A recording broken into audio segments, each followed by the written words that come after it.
Welcome to 3 Things I've Learned with your host, Susan Dolce, where we share the stories that shift our souls. In the next hour, we will dive deep into the soul-shifting magic of stories. Stories of radical transformations, courageous breakthroughs, and life lessons. We're all students in this soul school called life. We don't need to do this alone. Why not share our notes? 3 Things I've Learned starts now.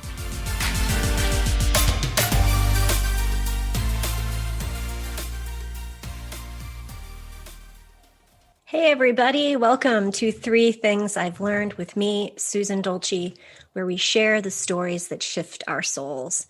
Thanks for joining me today. I'm grateful for anybody who is listening today because this one's going to be another tough one for me.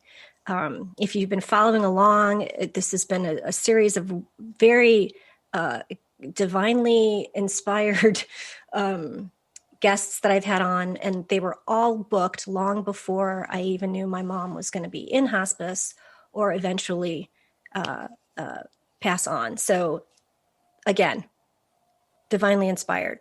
And today's topic is one that I think is it's touching a lot of our lives right now, and that's grief. So just last Thursday here in the States, we celebrated Thanksgiving. And, that holiday typically ushers in the rest of the holiday season. And this year, I'm pretty sure it looked a lot different for everybody than it has in years past. We were asked to limit our travel and the size of our gatherings in order to slow this most recent surge of COVID cases that's ravaging the United States. This virus has been brutal. And I never imagined that I would be living through a global pandemic in our modern age of science and medicine. What has really been brought to the forefront, however, is how fragile human life really is. And it's made us stop taking for granted even the smallest gestures of affection, a handshake, a hug. Dan, we can't even share a smile from behind a mask. Hopefully we can smile with our eyes, though. We've all suffered some sort of loss this year, whether you've lost someone to COVID, know someone who's lost a loved one to COVID, or as in my case, had to watch my mother's decline from behind an iPad screen because of the lockdowns. We are collectively mourning. And now we find ourselves smack in the middle of a season that's typically filled with wonder and joy. But for many of us, it's our first holiday without a grandma, a grandpa, a mother, a father, a sibling. There will be empty seats at our table, and it's just going to suck. So how do we find ways to not only move through our grief, but also get through the holidays? My guest today is Gary Roe, multiple award-winning author of more than a dozen books, including Comfort for the Grieving Spouse's Heart, Shattered, Surviving the Loss of a Child, and Aftermath, Picking Up the Pieces After a Suicide. Gary's books have won 3 international book awards and have been named as finalists 8 times. He's been featured on Dr. Laura, The Daily Positive, Wellness, BeliefNet, Thrive Global, and many other national media. He also currently serves as a hospice chaplain and grief counselor for Hospice Brazos Valley in Central Texas. Hi, Gary, and thanks for being here today. Hi, Susan. Thanks for having me. It's an honor to be here with you. So the funny thing about grief is that we all feel like when we're in it, we go through it alone. But in fact, we all experience it at some point in our lives. There's no way of getting around it. And you are no stranger to grief. You're an expert on the topic. So tell us a little bit about what led you to this work. Oh, my. Well, really, the short answer is my entire life, Susan. I laugh about it, but, I lost large chunks of my childhood to sexual abuse. That was probably the first major loss that really skewed my life and my thinking about a lot of things. Both grandfathers died before I ever really knew who they were. One grandmother never knew who I was because of dementia. There were other family losses that we endured before I was 10 years old. And I can remember that sort of blanket of grief is what I call it. It's kind of like it's in the air and it just kind of descends upon you. Through the voices of my mom and dad when they're hearing about these losses, et cetera. I lost a best friend at the age of 12. He was sitting right in front of me. He sat right in front of me in homeroom in 7th grade. He never came back from Christmas break. And we found out via a teacher that he had died of spinal meningitis over the break. And that was just such a shock to me. I mean, he's so young. And I finished the rest of the year looking at that empty desk. Mm-hmm. And that's the first time I can ever remember really asking the question, why? Why do things like this happen? Yeah. My parents' marriage was very, very volatile. My mom had been slipping into mental illness for a number of years, but we didn't know what that was in the 1960s and 70s. And so they eventually separated and divorced. I lived with my mom, but she ended up having a mental breakdown and had to go into inpatient psychiatric care. Bounced over and lived with my dad for about 6 months. And then one Sunday afternoon, he dropped in front of me of a heart attack, never regained consciousness, and died a week later. Wow. I'm glad they got his heart resuscitated, Susan, even though there was no brain activity, no indication of consciousness at all. But it gave me a week to go into the cardiac care unit twice a day for 15 minutes and just say goodbye, say everything that I wanted to say things that many people during the COVID era have not been able to say to their loved ones, as you well know. Oh, do I know that? But I had that opportunity. And even though he was unconscious, that was huge for me. And I can remember sitting with my brother. I have one brother who's 14 years older, nobody in between. We kind of say we were both only children, pretty much. The doctors came to us and asked permission to turn off life support because this wasn't going anywhere. And I remember at 15 years old, nodding my head that, yeah, that makes sense. My dad would never want to exist this way. And he died about 6 hours later. And I can remember thinking to myself, well, that's it. My life as I know it is over. My mom got out of psychiatric care soon after that, moved into the apartment my dad and I lived in. She wasn't any better. She made a suicide attempt. Wound back in psychiatric care, And I don't know what would have happened to me, Susan, if it weren't for the fact that I was well connected at my high school. I had good friends.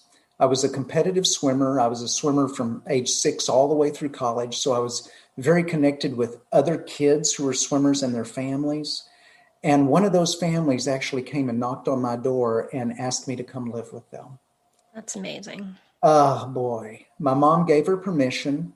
And I remember walking into that house the first day, feeling very strange. Kind of that old Sesame Street song, one of these things is not like the other. And it's me, right? It's me.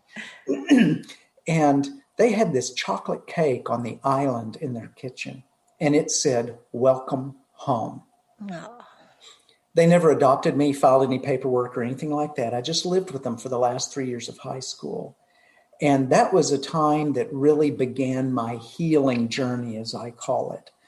And in my little 16-year-old brain, the way I thought about things was, this life sometimes sucks. Forgive me, and I'm going to get hit. And I'm under no illusion that this is going to be smooth because nothing has been smooth up until now. So I have to figure out a way, if I'm going to survive, to handle the hits that come. And the only way I can figure out how to do that is to somehow turn it around and use that for good somehow use my grief as fuel for good. And so I guess it's no surprise I graduated from high school and went to college and studied psychology. And from there went to seminary. And my adult life has been really helping myself and the people around me, hurting, wounded people, heal and grow. As a college minister, then as a missionary in Japan, as a pastor for a couple of decades in Texas and Washington. And now I'm in my 11th year working with hospice and really being surrounded by death, dying, and grief pretty much all day long, every day. And I wish I could say my losses stopped at the age of 16, but they did not. I've had many more since, some of them very deep, some of them downright debilitating. So today, I want everyone to know I'm speaking to you as not some ivory tower expert on this. Expert, what does that mean? Well, it means I've been through a lot, and I've been with a lot of people who have been through a lot. So I'm here as a fellow griever. I'm here as a fellow struggler today. I haven't figured this out, but we're on this road together. We're in it together, and together we can get through it. One of the quotes, I actually put this on my social media because it just really struck a chord with me. That's in your book. You said, grief is lonely, but the grief road is well populated. And as I said in the beginning, we all, like when we're going through, it's isolating, it's lonely because everybody experiences it in their own way, and on their own timeline, which is something I want to talk about after the break. But it's just, I think that's why the work that you do and others like you is so needed and meaningful. And I think people don't access it probably soon enough, just like hospice, to seek out the help when you're in the process of it. So you get the opportunity to say your goodbyes and manage through any regrets and things like that, because it's just, this will be my third loss. I lost my oldest brother and my father. Years and years apart, and each one was very different. Each one's so different depending on what you're experiencing in your life. When my brother died, I had little kids, I had toddlers. And it's just, it's always lonely. It's always lonely. Yes. So when we're going to take a quick break, when we come back, one of the things I want to talk about is, at least this is a nagging question for me. And it's, why are we so, or maybe it is just me, why are we so connected to the physical incarnation versus I know my mom has passed on, but there's something about her not physically being here that is just really hard for me right now. Yes.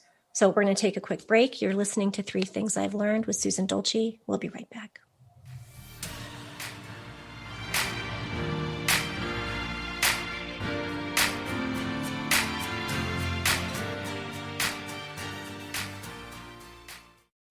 Hi, I'm Trish Laub from A Cup of Comfort, where we talk about Care Hero topics that nobody wants to talk about. Here's your Care Hero tip of the day. As a child, I took dance lessons. I would twirl through the grocery store, leap from aisle to aisle, and dance anywhere I could.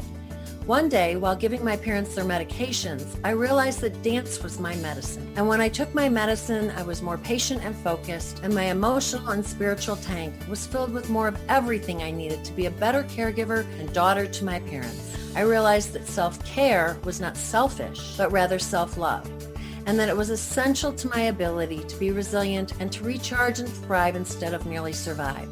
So now when I need to recharge, I turn up the volume and dance it off. What's your medicine? Tune into my show to learn more.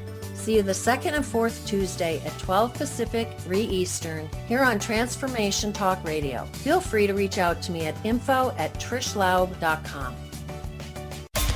Tune into 3 Things I've Learned with Susan Dolce every 1st and 3rd Tuesday of the month at noon Pacific, 3 o'clock Eastern on Transformation Talk Radio. Join Susan and her guests as they share the stories that shift our souls about radical transformations, courageous breakthroughs, and life lessons. 3 Things I've Learned with Susan Dolce. For more information, go to transformationtalkradio.com or visit Susan's website at susandolce.com. Are you ready to branch out? Take a leap of faith. Tune in to Get Rooted Radio with Erica Gifford Mills on transformationtalkradio.com to equip, empower, and enlighten yourself. Erica will energize and excite you to power up your passionate dream that sets your soul on fire.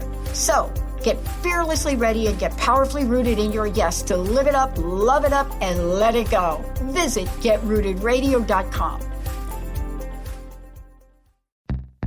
Stuck in a roundabout of dysfunction? Learn how to speak your truth to power with host Dr. Kathy Obear. Create real change with smart tools and smart strategies. No frills, no fluff, just life-changing conversations to help get you where you want to be. Extend your reach and become an agent for real change with Kathy Obear. For more information on Kathy and her work, please visit drkathyobear.com. That's drkathyobear.com. Tune in to The Jen Royster Show, intuitive guidance to inspire your life, each Thursday at 8 a.m. Pacific and 11 a.m. Eastern on TransformationTalkRadio.com. This amazing show is an inspirational hour that will take you on an epic metaphysical journey to discover the spiritual approach to life's greatest challenges. Dr. Jen is an internationally known intuitive counselor, spiritual teacher, and energy healer. Call in for intuitive readings and visit JenRoyster.com for more information.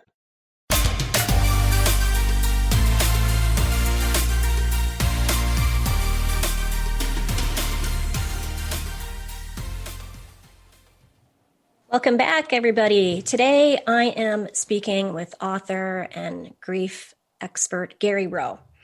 He's offering a free ebook, which is linked in the description to the show. It's at GaryRoe.com. But if you go to the episode description, you can get a download of Grief, 9 Things I Wish I Had Known. That's an ebook. And also, he also has a free download PDF, which I've printed out, and it's awesome. And it's 8 tips for handling grief for the holidays. He also has several other freebies over there, you guys. So go take advantage of it. I mean, it kind of I saw that you had something on there about COVID and during this time of uncertainty and dealing with all of that. Yes. There's another free ebook there called Crisis, 7 Principles for Navigating Uncertainty. And boy, has it been uncertain. Hopefully we're on the end of that, right? Hopefully. Say a prayer. Yeah. Hopefully yes. Are on the other side of this. So before we took a break, I was talking about how spiritually, I realized that my mom is like a breath away, that she's really here, that she's never really, none of my loved ones have, there's a veil, they've crossed over. I'm totally have no issue with that. But I was sharing my story. I'm going to tell it again. And I'm sorry if it, trigger alert, if people have just recently lost somebody. But my mom, the last time I saw my mom was March 7th. And I could see her outside. We visited outside all summer long. But the last time I actually physically hugged my mom was on March 7th. Mm-hmm. And she had just been qualified for hospice about 2 weeks prior to her, 2 or 3 weeks prior to her passing. And the funny thing about hospice is when you qualify for hospice, now, even if there's a lockdown, you are still free to come in. So they hadn't scheduled me yet, even though I was sending emails. And they called me on a Friday at like 5:00 and said, your mom, she had an infection. She was like, she's not doing so well. We're clearing you for hospice. We're clearing you to come in all next week. You can come and stay as long as you want. So I was like, yes, I finally get to go in and see my mom. They're like, we think having you around is going to, give her that boost of energy that she needs. And I was so psyched to go see her the next morning. And then 5 hours later, they called me to tell me that she had passed in her sleep. And I never got that last hug. And if you have any insight on how or why we are so attached to the physical incarnation, to the physical body, and that I mean, like I said, logically or spiritually, I understand that she hasn't left, but not having her present is killing me. Yep. We can believe something in our minds and our hearts, and it can be true. And yet our experience bank really controls how we feel so many times. All we have known is this physical body and this physical reality that we're in. That's our experience bank that we draw from. And, we're wired for connection. And part of that is physical. We're wired for connection. We're wired for relationship. We come out of the womb seeking it immediately. Screaming for it immediately, probably screaming for it because we're no longer in the womb, and that as connected as we were. Yeah. And when anything messes with our relationships and our physical access to someone all through life, that's traumatic. Mm-hmm. That's a loss. And until a baby develops that whole object permanence thing, like when someone leaves the room, that they're really in the next room and they can still hear them. They don't know that, right? We don't know that. And so it can be very traumatic because it's like they disappeared. Mm-hmm. And this is huge. When I talk to people, this is what I hear a lot is, I wish I could have one more hug. Mm-hmm. I wish I could have, I miss their touch. If I could just see them, if I could just be with them, if I could have one more conversation. Well, all of those things are related to their physical presence, mm-hmm. as you mentioned. And I really think it's that way because it's all we know right mm-hmm. now. I mean, it's all we've experienced. That doesn't mean we haven't had spiritual experiences. That just means that 99.9% of the time, and even if we have a spiritual experience, that's still within this physical realm somehow and within the bodies that we're in right now. So this is hard. Yeah. We're designed for connection, not separation. And we've known the physical connection. And now this is a new adventure now of really taking our loved one with us. Yeah. Now, I mean, they are forever now the elephant in the room that's invisible, that we think about, and they're on our minds even when we're not aware they're on our minds. So it's just really, really, really challenging. And I think, Susan, you may have heard of the 5 love languages. It's a book by a guy named Gary Chapman. He's the one that developed it. But anyway, it's how we're all slightly different in the way that we express and feel loved. One of those love languages is touch. So for a person whose touch love language is 1 or 2, wow, this is even bigger, I think, for them. Yeah. Then there's words. I didn't even think about that. That's, yeah. I mean, it's number 1 for me. Mm-hmm. If it's not number 1, it's number 2. And number 1 is words of affirmation, which means communication, which requires a voice, right? And hearing that voice and speaking to them. And then there's service and gift giving and quality time. All of these things are kind of dependent on the person physically being somewhere where we can get to them. So it disrupts all of that. It's like this is really uncharted territory for us, for our hearts, when we lose someone.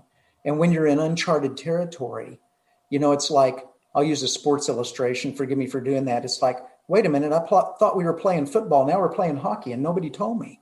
Yeah. I mean, you're still playing or you're still living life, but the world has changed for you. I mean, it has been significantly altered forever. I mean, in some shape, form, or fashion. And that is tough. And I think what's made it so much harder is because we have been so isolated. It wasn't just, I didn't get, it was a month or a couple weeks. It was, several months. So, and I mean, it's true of everybody, even if you haven't lost a loved one, I mean, just, I imagine that when this is all over, like I said, in my opener, people are going to be hugging and shaking hands and smiling. But one of the other things that I've noticed is I feel like I'm moving through mud. Mm. Every day I force myself to do tasks so that I'm not just sitting on the sofa, wallowing, force myself to do the laundry, force myself to do some exercise, force myself to do whatever needs to, but I go through the mental checklist of, okay, get up and do something. And I would love to hear what you have to say about self-care and in this time when it's like there's a delicate balance between giving yourself the time to rest and to kind of be in the deep, muddy parts. Yes. And to also be active. Yes. It's kind of, how do we engage in both realities? The reality is we've lost a loved one. Our hearts are shattered or broken. Grief is taking up a lot of our internal real estate, so there's less of us left for the regular routine stuff of life. So we end up feeling like we're going through the motions with everything and forcing ourselves, etc. But the routine life is reality too, but the grief is reality. But they don't work very well together during this time. And so we have to figure out a way to live in both realities in a way that takes our hearts seriously and we take care of ourselves along the way. That I think the number one key to taking good care of ourselves is to what I call guard your heart, guard our hearts. Wise King Solomon, 3,000 years ago, said, above all else, guard your heart. It is the spring from which everything else in your life flows. So our hearts are really who we are. It's our most prized possession. So the word there, guard, is a military term that our hearts are under assault. The world is not kind to hearts. We know that. And we really need to guard what I call our eye gate and our ear gate, what kind of info we take in during this time, because we can't unsee something or unhear something. So we need to make sure our inflow and the information that we're exposing ourselves to while we're grieving, okay? This is not business as usual right now. So while we're grieving, it's important that we have good voices, as it were, good inflow coming in, and manage those inflow avenues that upset us, that tend to rile us up. Goodness, we've got enough of that already, right? So guarding our hearts is really, really important. That was one of the things I wanted to bring up, because when I was reading the book, I was like, yes, to the safe people. You say, surround yourself with safe people. And I'd never heard him like called that, but I know who my safe people are. Like once I read, I was like, oh yeah, I know who those people are, and who are the people that are going to be the, you should get over it, or who are grieving differently than you. But can you highlight or enlighten us on what you mean by safe people? Absolutely. Safe people are gems. They're amazing. Now, no one is 100% safe because we're all human and fallible. Nobody's perfect. However, there are people that are mostly safe. And what I mean by that is they have this uncanny ability to meet us where we are in our world, accept us as we are with all of our stuff, and have no agenda for us except just to love us where we are. They're not giving us advice we haven't asked for. They're not trying to pull us out of something. They're not trying to help us feel better. They're not trying to fix anything. They're not giving, they're not hypercritical and telling us what to do. They're just with us. They're suffering with us. They sign up to suffer with us by just being with us in our world. They're great listeners, typically. And you can recognize a safe person that when you're with them, your heart relaxes. It's just your heart kind of goes, oh, so glad you're here, That's, and really, they don't grow on trees, but there's more safe people out there than we think. We have to challenge ourselves to kind of be aware and look for them. And someone asked me, how do I find a safe person? I said, well, there's no foolproof way, but one way that really helps is to commit yourself to being a safe person. As you do that, somehow it's weird that safe people have antenna for each other. And so as you commit yourself to just be with people, not try to fix them, love them where they are, accept them and listen, don't fill the air with words, just be quiet and go with them through their stuff. Oh, safe people just come out of the woodwork. It's amazing. And because there are people that in our lives that we love that just are going to grieve differently. Like they're not, I'm the lean into the grief sort of person.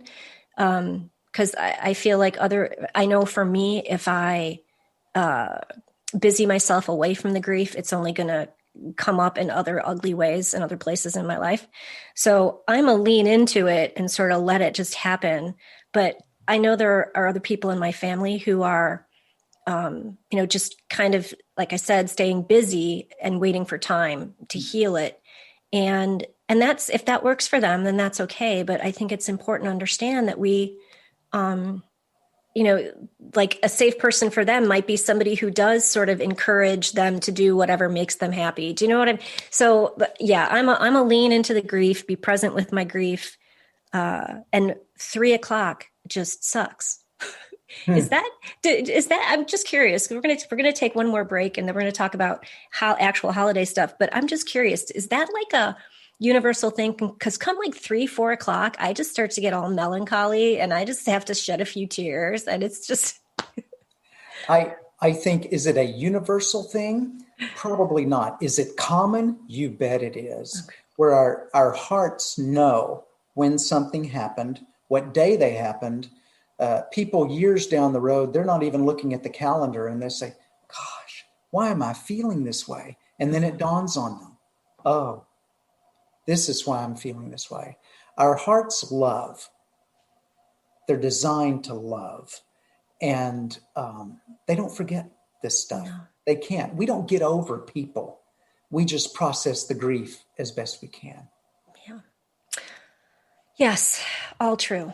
All right, we're going to take another quick break. I've been speaking with Gary Roe. He's an author and grief expert. You're listening to 3 Things I've Learned. We'll be right back.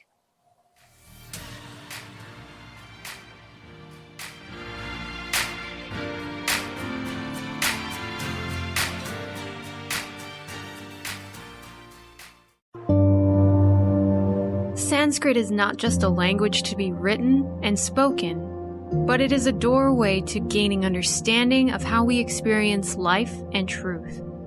Conscious Confidence is a book written by Sanskrit scholar Sarah Main. The stories Sarah shares will take you on a journey of understanding how the power of this ancient language is not only still relevant, but can truly transform your everyday life. Drawing upon the deeper meanings behind the Sanskrit words for confidence, Sarah Main outlines principles for harnessing the fourfold energy of conscious confidence: focusing, uniting, simplifying, and energizing. Not just a book, a life guide. Available now on Amazon, Barnes & Noble, Inner Traditions. You can find all of those links on consciousconfidence.com.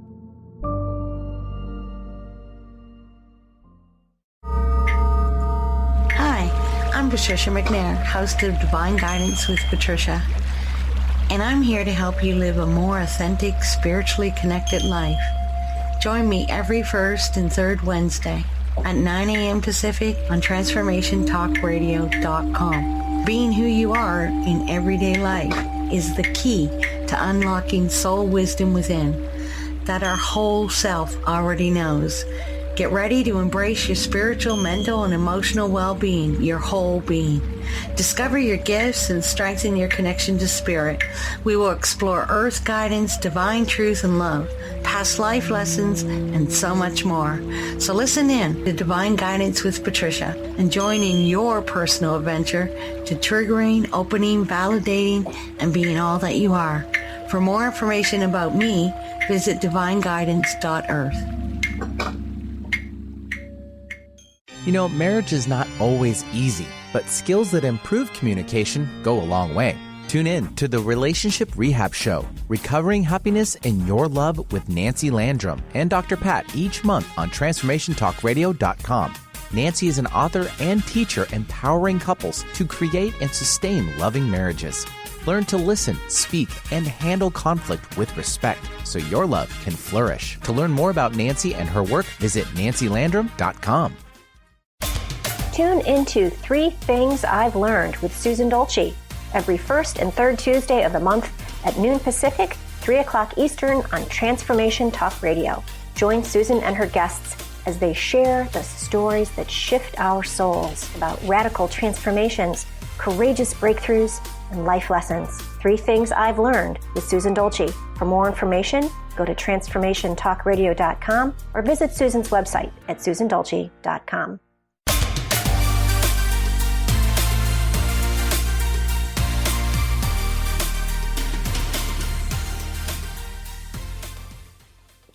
Hey, we're back. We're talking with Gary Roe. He is an author of a lot of books, award-winning books, and he's also a chaplain and a grief expert. And where can people find all of your great free stuff, Gary? They can find it on my website, Susan. It's GaryRoe.com, GaryRoe.com. They can just go to the front page there, and Crisis, that ebook is there, and there's a resource tab. And if they'll just click on that, that brings up all of my free resources as well. And as I mentioned before, in the episode description, there's a link to directly to one of them, which is Grief, 9 Things I'd Wish I Had Known. And there is also a link to his free PDF that's 8 tips for handling grief and the holidays. And he also has a mini course over there. Like I said, if you've got somebody who's in hospice, if you're just sort of going into this process, start the process now. Yeah. Start understanding and preparing yourself, and perhaps even taking on some rituals. I had another chaplain on, and I will have one more chaplain on, and then I promise I will stop talking. No. Then I have one other person. Then I promise I'll stop talking about dying. But anyway, it's just the way the universe is working out for me right now.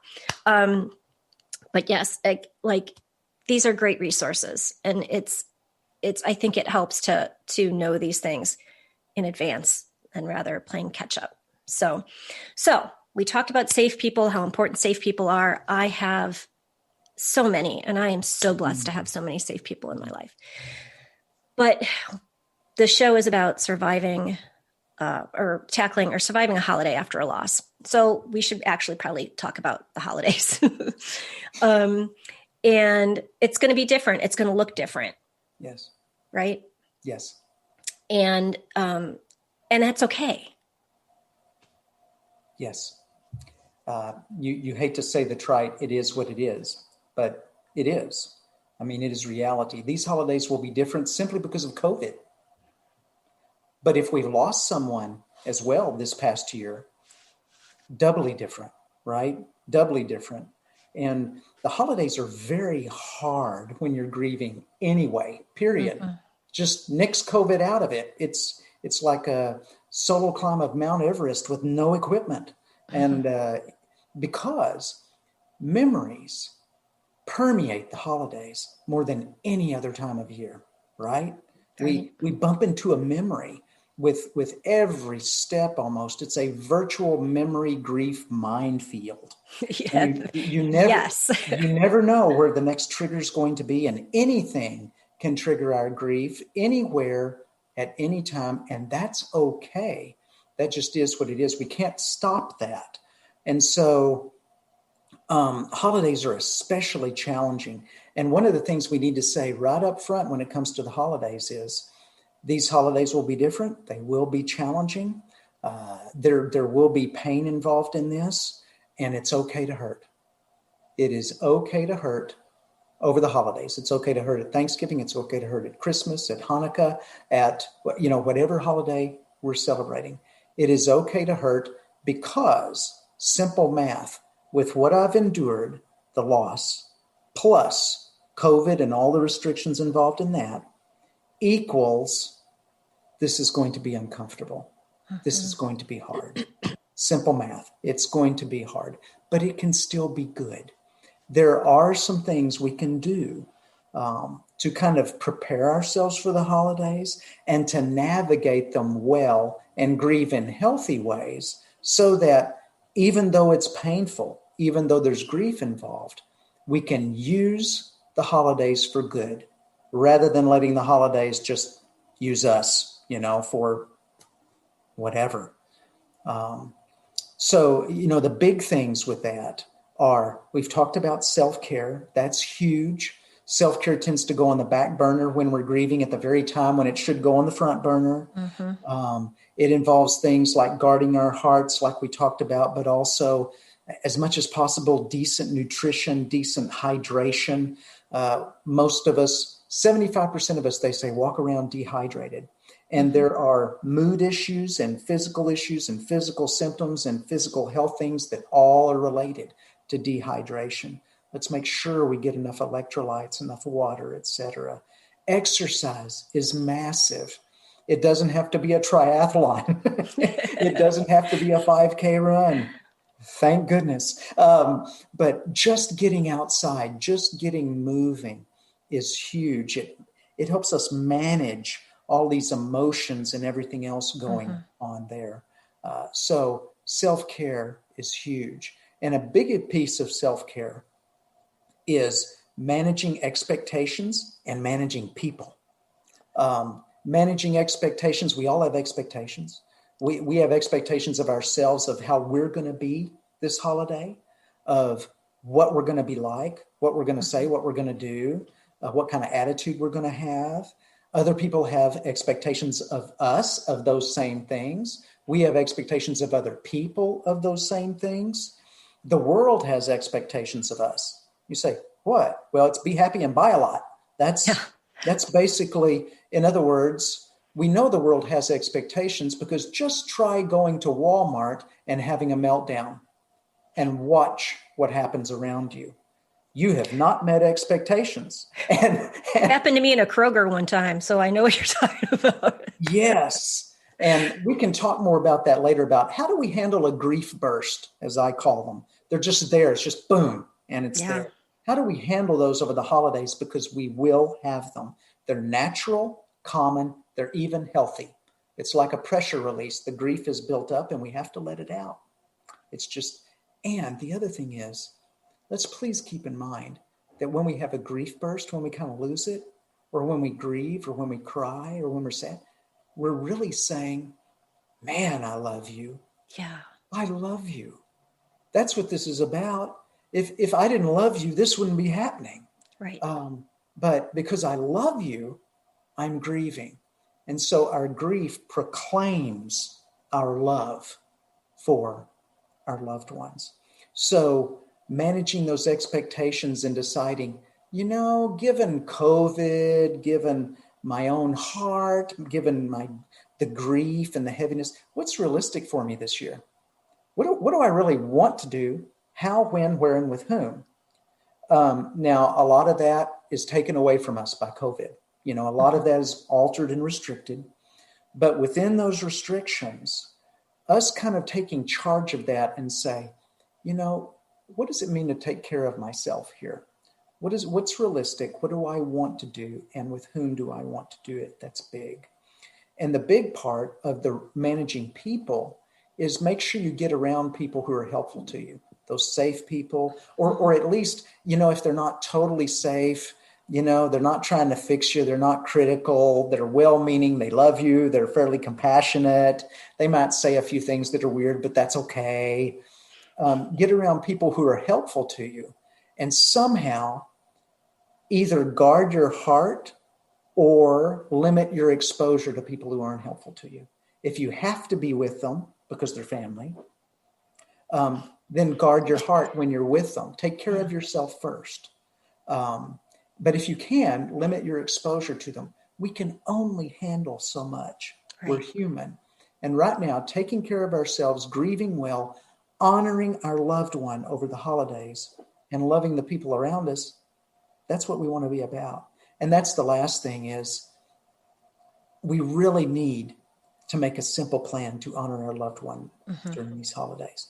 And I use the word simple on purpose. You can be as elaborate as you want to be, but be careful. People who are over planners, it's hard because you won't be able to do as much as you think you will if you're grieving. And so what I don't want to see happen is that you over plan, you don't get it all done, and then you feel like a failure at honoring your loved one. That's not what we want. What we want is a simple plan to honor the one you've lost, whoever that is. Can be as simple as lighting a candle, can be as simple as giving a donation in their name, volunteering in their name, and maybe in a cause that they were passionate about, if that's possible with COVID. It can be journaling about them, writing a letter to them. It can be the empty chair illustration of putting an empty chair at the dinner table for them and acknowledging that they are here with us in some shape, form, or fashion. They're already, as we've said before, the elephant in the room. Right. Let's go ahead and bring them into the holidays on purpose, because if we don't, they're going to stomp their way in anyway, one way or another. And if we can include other people in our simple plan, that would be ideal, because it gives us a chance together to grieve. That's huge. So it can be as simple as, well, everybody, we've lost Steve this year. So when we gather for the holidays, pretty soon after we gather, we're going to have a little time where we just share memories about Steve. So I want to prepare you for that. And I want you to come prepared with a story about Steve. Something special about him. Can be funny, can be a tearjerker. It's your choice. But we're going to share memories. I know it'll be hard. I know we're going to cry. That's okay. But he's still with us and we love him. And not to acknowledge that is weird. So we're going to share some memories. Or you could be even more physical about it and say, I'm going to go buy Steve a card. I want everybody else to go buy Steve a card that reminds you of Steve. And when we get together, at some point, we're going to open our cards and you're going to share why you got that card for Steve. And we're just going to talk about Steve for a little while and see where it goes.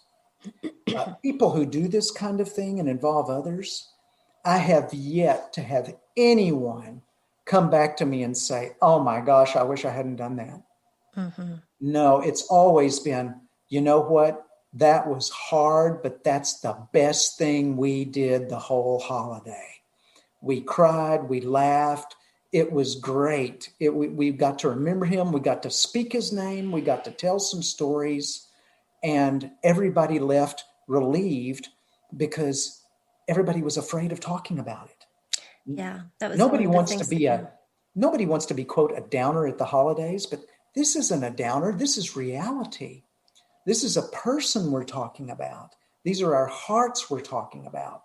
So when we're real and authentic and loving the people around them, loving the people around us, we're being real and authentic about the way we feel, at least on some level. So those things all put together, guarding our hearts, taking good care of ourselves, managing expectations, managing our relationships well, and then a simple plan to honor our loved one. If we can do that, or at least a little bit of that, in our own way, it will really change the holidays for us. That doesn't mean it'll be easy. That doesn't mean it'll be pain-free, but it's a time of love. Yeah, and it shifts the energy. It shifts. Yeah. It's an energy of love. Yes. And grief, like you said, is an expression of love. Because if you didn't love the person, you wouldn't be grieving. So one of the things that you brought up, and I want to just talk about it real briefly, is only because I remember being stuck in this position one time, and you said, speak their name. Don't be afraid to speak their name and tell their story. And I think this is true regardless if it's the holiday, if it's a birthday, an anniversary, because if we don't speak their name and we don't share their story, then it's like they didn't exist. Yes. We're sort of erasing the time that they were with us and the impact that they had on our lives.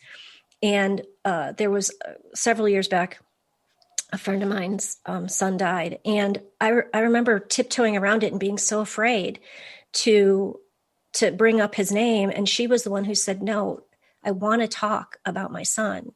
He was my son. I loved him. Exactly what you said. If we don't say his name, then it's like he never lived.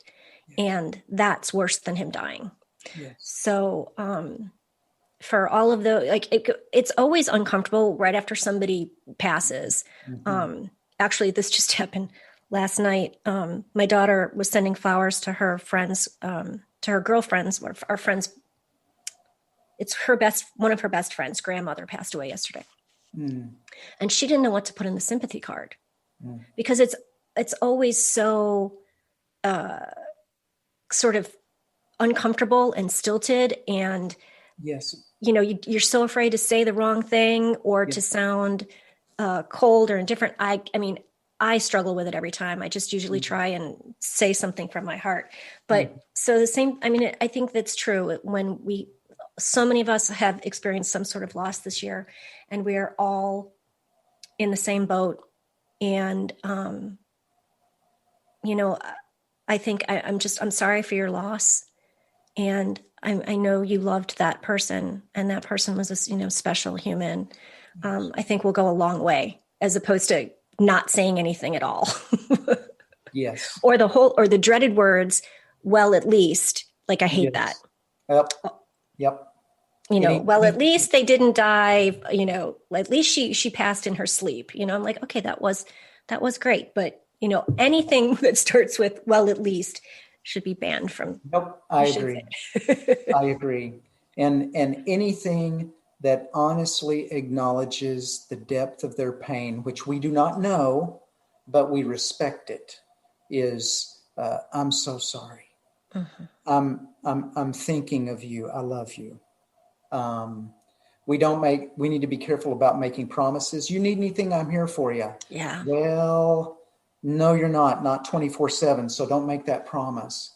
We want to help them feel better somehow, but that should not be our goal. Let's just be safe people and exist with them for a moment in their grief. Even if we're writing a card, we're putting ourselves there and saying, I am just so sorry. I'm thinking about you, obviously, and I love you. We don't need to go on and on. Words are overrated, and sometimes we do just need to bite our tongues and be quiet. Yeah. So I'm going to share the 3 things I've learned. Sometimes I ask my guests, but most of the time lately I've been saying, because I've had so many awesome people on, and I've really learned a lot, especially in this what ended up being a series, which I didn't know it was going to be, on grief and hospice. And anyway, getting through the holidays, manage your own and others' expectations, and take your heart seriously. Take care of your heart. For me, most important, find your safe people and spend time with them. These are your friends who accept you and your grief. They meet you where you are, and they empathize and listen well. And last, find ways to honor your loved one, speak their name, and share their stories. Thank you for being on the show today, Gary. My pleasure, Susan. Such an honor. Thank you for having me.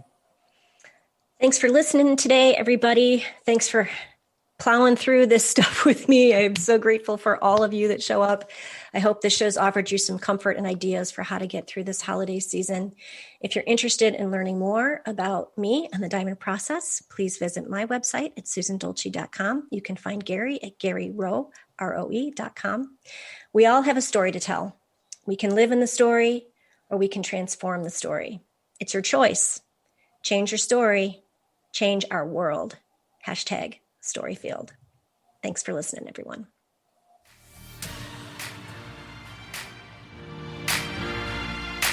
Thank you for listening to 3 Things I've Learned with Susan Dolce. Tune in every first and third Tuesday at 12 p.m. Pacific, 3 p.m. Eastern on TransformationTalkRadio.com for more inspiring stories of radical transformations, courageous breakthroughs, and life lessons. For more information on Susan and the stories that shift our souls, visit her at susandolce.com. That's susandolce.com. DOLCI. We'll see you next time.